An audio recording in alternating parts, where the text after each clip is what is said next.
तो दोस्तों पिछले 3 एपिसोड में आपने देखा कि हमने किस तरह मदरसे में इंग्लिश लैंग्वेज इंट्रोड्यूस करने से जो है वो जॉब अपॉर्चुनिटीज़ जो हैं वो क्रिएट हो सकती हैं, साथ के साथ तालिब इल्म जो है वो हायर एजुकेशन के लिए जा सकते हैं। आज का जो हमारा एपिसोड है वो आखिरी एपिसोड होगा और इस एपिसोड में हम जानेंगे कि मिस्टर अतीक जो हैं उनका खुद का एक्सपीरियंस जो है वो मदरसे से लेके अलीगढ़ मुस्लिम यूनिवर्सिटी तक कैसा रहा है। उन्होंने मदरसे से पढ़ाई की है, फिर ब्रिज कोर्स में एडमिशन लिया, फिर वो पीएचडी तक पहुंचे हैं। तो हम जानते हैं कि उनका खुद का एक्सपीरियंस जो है in terms of English language learning और उस तरीके से इस ज़बान को सीखने से उन्हें क्या फ़ायदा हुआ, तो हमें बताइए। इम्तियाज़ भाई, एक बार मैं फिर आपका शुक्रिया अदा करना चाहूँगा कि आपने जो है इस एपिसोड के मज़ीद कंटिन्यूएशन के लिए जो है इस पे बात करना मुनासिब समझा और मुझे कंसीडर किया। देखिए, मेरी इब्तदाई तालीम जो है वो घर ही पर हुई जी। मैंने जो है मैट्रिक तक की पढ़ाई जो है घर पे ही, एक गांव पर ही मदरसा है वहाँ पे मैंने किया और फिर उसके बाद जो है मज़ीद दीनी तालीम के लिए मैं जो है वहाँ पे मैंने अपने गांव से सिद्धार्थ नगर जो कि है यूपी का एक सीमाई इलाका है, वो नेपाल से लगता है, तो मैंने जो है उसके बाद अपने गांव ही पे 10 तक या हाई स्कूल तक की तालीम हासिल की। मदरसे में मैंने पढ़ाई की और फिर उसके बाद जो है मैं जामिया सलफ़िया बनारस गया, चूँकि हमारे गांव का जो मदरसा है वो जामिया सलफ़िया बनारस की एक शाख है। देखिए, जब मैं जामिया सलफ़िया बनारस गया ना, तो वहाँ पे क्या हुआ कि मैंने इंग्लिश ज़बान पहली बार मुझे समझ में आया कि इंग्लिश कोई अच्छी सी ज़बान है जिसमें बहुत सारे अपॉर्चुनिटीज़ हैं, बहुत इज़्ज़त मिलती है। ये तमाम चीज़ें जो है वो इज़्ज़त का भी आपको पता चल गया कि सीखने हाँ, बच्चे असल में बात करते थे, वो गुफ्तगू करते थे कि यार देखो फ़लाँ शख्स इंग्लिश बोल रहा है तो 10 लोग ये कह रहे हैं कि जो है ये इसको इंग्लिश आती है। वो इंग्लिश ज़बान के सीखने को एक तरह की इंटेलेक्चुअल उससे ताबीर करते थे कि मतलब बहुत ही दानिश्वर, ज़्यादा समझदार है, ज़्यादा मेहनती है। तो बहरहाल वो तो एक अब हम लोग मैच्योर हो गए हैं तो जाहिर सी बात है थोड़ा एक अलग ही नज़रिया है। लेकिन देखिए, जब हम जामिया सलफ़िया बनारस में थे, वहाँ से मैंने आलिमियत की, तो वहाँ पे मुझे लगा बच्चों के अंदर इंग्लिश सीखने की बड़ी जो है ललक है। हर कदम वो अरबिक सीख रहे हैं, उर्दू सीख रहे हैं, तालिब इल्म है, अंग्रेजी सीखना चाहते हैं जी, बहुत सीखना चाहते हैं। आप बताइए, मदारिस की इंतज़ामिया उमूमन जनरली इजाज़त नहीं देती है, थोड़ा सिक्योरिटी इश्यूज़ होते हैं कि बच्चे हमारे बाहर घूमे जाएं, ये सारी चीज़ें होती हैं। लेकिन मैं देख रहा था कि बहुत सारे बच्चे हैं जो अपनी अरबिक सीख रहे हैं मदरसे में, अरबिक की पढ़ाई हो रही है, आलिमियत कर रहे हैं, लेकिन वो बैक वक्त बाहर जा कर के क्लासेस इंग्लिश की अटेंड कर रहे हैं। रोज़ शाम में नमाज के बाद, इशा की नमाज के बाद चल रहे हैं तो इंग्लिश बोल रहे हैं। न्यूज़पेपर लाइब्रेरी में आ जा रहा है तो उसका जो है पूरा एक एक शब्द रट रहे हैं, उसको निशान लगा रहे, मार रहे हैं। तो जब मैं वहाँ पहुँचा तो मुझे लगा यार इंग्लिश ज़बान को इतना वेटेज क्यों दिया जा रहा है। मुझे जाहिर सी बात है, एक टीनेजर लड़का जो अभी हाई स्कूल करके आया, उसको इतनी ज़्यादा समझ उस वक्त नहीं थी, खास करके आज से 10 साल पहले। आलिमियत हमारी 2013 की है, तो आप समझ सकते हैं कि आज से 10 साल पहले की क्या सिचुएशन रही होगी। जब मैं जामिया सलफ़िया बनाया था, इंग्लिश यार बड़ी अहम ज़बान है, लोग हर कोई इसी में गुफ्तगू करता है, हर कोई इसी को सीखना चाहता है। हर लोग देखिए इंतज़ामिया इजाज़त नहीं दे रही है तो बच्चे जो है वो हदूद को तोड़ रहे हैं और बाहर जा कर के जो है वो इंग्लिश सीख रहे हैं। खुद अपने लेवल पे जो भी हो रहा है, लाइब्रेरी में आने वाले इंग्लिश के न्यूज़पेपरों की काट छांट पे लगे हुए हैं और जहाँ भी इंग्लिश का शब्द मिल रहा है वो एक आर्टिकल उर्दू में लिखते हैं, लेकिन उसमें हर दूसरी तीसरी लाइन में ब्रैकेट में करके इंग्लिश कवर्ड हुई, ताकि उससे ये इंप्रेशन जाए कि ये इंग्लिश भी सीखता है, ये सारी चीज़ें। तो बहरहाल ये उस वक्त थी। अब मेरे जहन में ये बात थी कि यार अरबिक तो सीख ली, या अरबिक जान रहा हूँ, पढ़ रहा हूँ, क्लासिकल अरबिक आ गई है, हालांकि मॉडर्न अरबिक अभी भी नहीं आती थी, क्लासिकल अरबिक आ गई है, कुरान हदीस समझ रहे हैं, पढ़ रहे हैं, पढ़ा रहे हैं, हफ्तावारी तकरीरें भी अरबिक में करते थे, याद करके करते थे, ठीक है। तो समझिए कि आ गई है, अब इंग्लिश ज़बान भी सीख लें तो सोने पे सुहागा वाली बात हो जाएगी। तो आलिमियत के बाद जो है मैंने अपना सफ़र किया अलीगढ़ की तरफ। अलीगढ़ में यहाँ पे आया तो उस वक्त क्या हुआ कि 2013-14 की उसी जो है एकेडमिक सेशन में यहाँ पे एक जो है ब्रिज कोर्स इंट्रोड्यूस हुआ। ज़मीरुद्दीन शाह साहब जो है वो शेखुल जामिया थे अलीगढ़ मुस्लिम यूनिवर्सिटी के, और उन्होंने उसको एज अ ड्रीम प्रोजेक्ट लिया और कहा कि सिर्फ मदरसा स्टूडेंट के लिए वो यहाँ आए। एक जो है एक ट्रांजिशनल फेज होगा मेन स्ट्रीम यूनिवर्सिटी में आने के लिए। क्या ये ब्रिज कोर्स अभी भी चलता है? जी, अभी भी चल रहा है ब्रिज कोर्स, माशाल्लाह पूरी जो है आप अभी भी मदरसे के स्टूडेंट्स जो हैं वो यहाँ आ सकते हैं, ब्रिज कोर्स में एडमिशन ले सकते हैं और फिर अलीगढ़ मुस्लिम यूनिवर्सिटी के जरिए हायर एजुकेशन में जा सकते हैं। बहुत बड़े, आप खुद इसके जरिए पीएचडी कर रहे हैं। जी, मैं खुद इसके जरिए आया हुआ हूँ। ब्रिज कोर्स का ये तजर्बा मेरे लिए काफ़ी जो है कारआमद साबित रहा है। जाहिर सी बात है, मैंने इंग्लिश की अपनी ABCD जो कायदे से सीखी है वो यहीं पे आकर के सीखी है, ठीक है। और फिर उसके बाद वही पुराना ख्वाब की इंग्लिश सीखना है तो सीखना है। ब्रिज कोर्स करने के बाद जो है हम फ़ौरन BA में अपना एडमिशन लिया मैंने, और BA इंग्लिश लिटरेचर, ठीक है।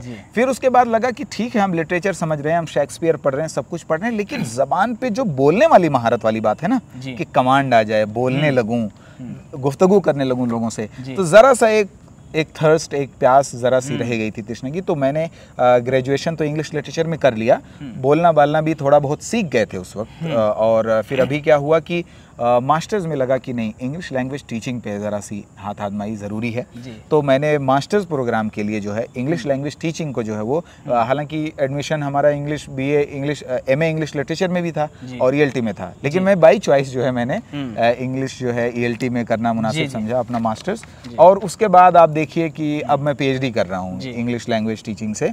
तो मेरे लिए ये तजर्बा इंग्लिश के हवाले से वो माशाल्लाह काफ़ी कामयाब रहा है। ठीक है, वक्त लगा है, जाहिर सी बात है, आप एक पूरी तरीके से डिफरेंट डोमेन में थे, फिर आप पूरी तरीके से एक डिफरेंट डोमेन में आ रहे हैं, तो जाहिर सी बात है ये ट्रांसफॉर्मेशन तो वक्त लेगी। मेरे साथ ये हुआ, लेकिन अल्लाह का फजल व करम है कि तजर्बा मेरे साथ काफ़ी कारआमद रहा और इसकी बुनियाद पर आज नतीजा ये है कि ठीक है, हम अपनी PhD कर रहे हैं, इंग्लिश में लिखना है, इंग्लिश में बोलना है, इंग्लिश में पढ़ना है, सारी चीज़ें इंग्लिश में। तो एक लेवल की लिटरेसी जो है वो पैदा हो गई है हमारे अंदर। अब हमें कॉन्फिडेंस है कि हमें अगर किसी वेस्ट के किसी इंसान से बात करनी है, किसी यूनिवर्सिटी से कोई करस्पॉन्डेंस करना है, किसी प्रोफेसर से कोई बात करनी है, किसी पर्टिकुलर मौजू या टॉपिक पे इंग्लिश में गुफ्तगू करनी है, या किसी चीज़ को, किसी बंदे को या किसी शख्स को किसी चीज़ के हवाले से इंग्लिश में गाइड करना, बताना है, तो अल्लाह का फजल व करम है, अब ये कोई हेडेक नहीं रहा।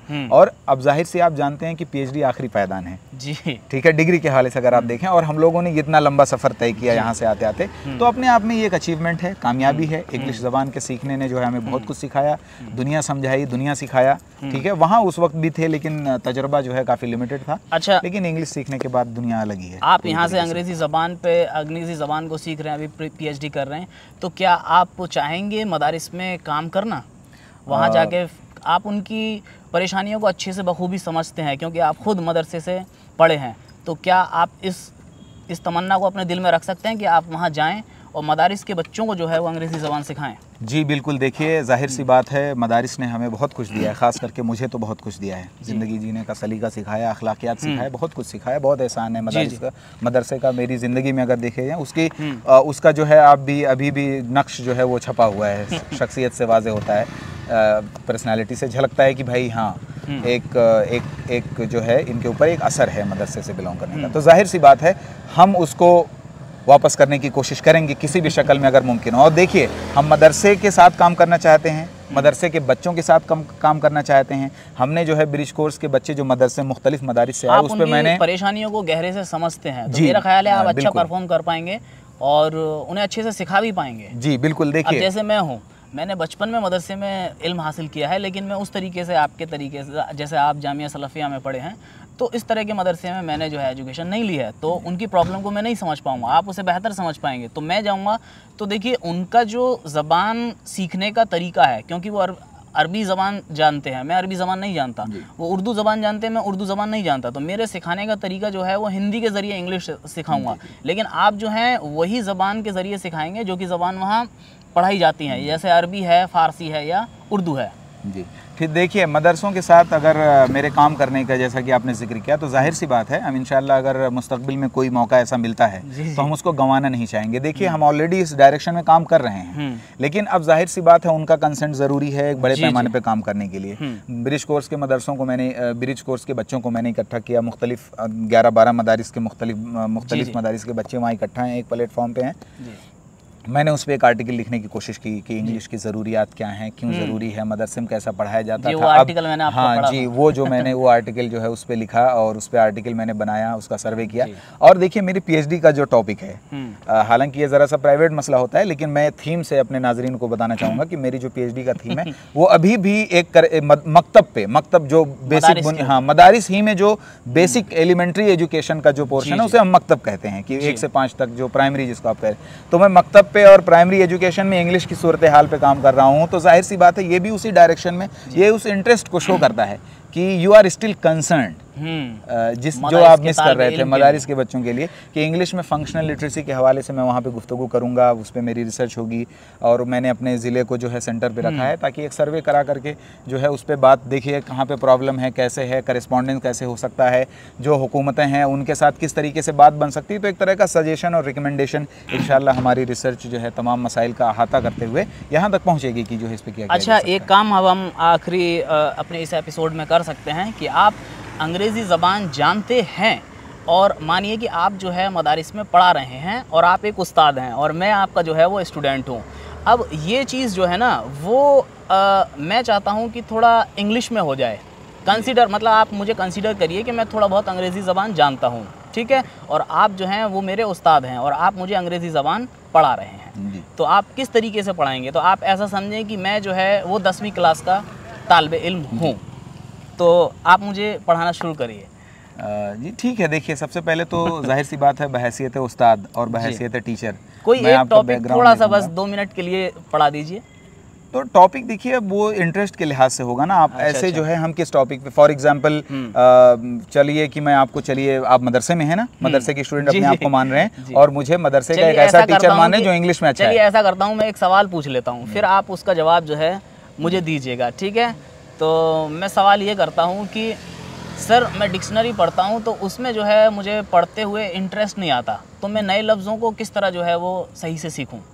जाहिर सी बात है डिक्शनरी उठाना अपने आप में एक जो है बड़ी चीज़ होती है। आप बहुत ज़ख़ीम होती है, एक तरह से हमारी साइकोलॉजी पे असर करती है कि उसमें जो है हज़ारों शब्दों में एक शब्द की मीनिंग ढूंढना है। तो उसके लिए सबसे बेहतरीन तरीका है कि आपके अगल बगल में, आपके इर्द गिर्द में जो मोर नॉलेजेबल अदर बंदा है, पर्सन है, शख्स है, उससे आप कंसल्ट करिए कि सर मुझे ये शब्द मैंने कहीं पढ़ा, मुझे समझ में नहीं आया, क्या आप इसकी मीनिंग बता लेंगे? तो देखिए अपार्ट फ्रॉम द डिक्शनरी या apart from the traditional way of looking for the words and it's explanations and meanings, you can consult with the person that is near you, more knowledgeable other. So there are many ways to do these things. It is not necessary that you will always go for the dictionary thing. अच्छा, for the meaning and ये words. पिछले जो हैं 3-4 sentence अंग्रेजी ज़बान में बोल के कहीं ना कहीं सबूत भी पेश कर दिया that you are communicating in English. Yeah, you can that take is itself this. a proof. Yes, you can take this that way. But as you already told that I am a student who knows a little bit of English. Yeah. So I thought that if I am going to instruct you or talk about the idea that you have asked in English, then that would be far better. तो ये जो है हमारे 4 episode आपके साथ बहुत अच्छे गुजरे और हमने, मेरा ख्याल है कि ऑडियंस ने जो है इन 4 एपिसोड से बहुत कुछ सीखा होगा। और अगर उनके कोई सजेशन हैं तो ज़रूर हमें कमेंट बॉक्स में बताएं। और इन 4 एपिसोड को बड़ी मोहब्बत से सुनने के लिए आपका बहुत बहुत शुक्रिया है। और साथ के साथ मैं मिस्टर अतीक का भी बहुत शुक्रिया करना चाहूँगा कि वो हमारे इस चैनल में आए और हमसे मदारिस में इंग्लिश लैंग्वेज लर्निंग के मुतालिक जो है वो हमसे बातचीत की। बहुत शुक्रिया। I am privileged. I am honored to be here with you.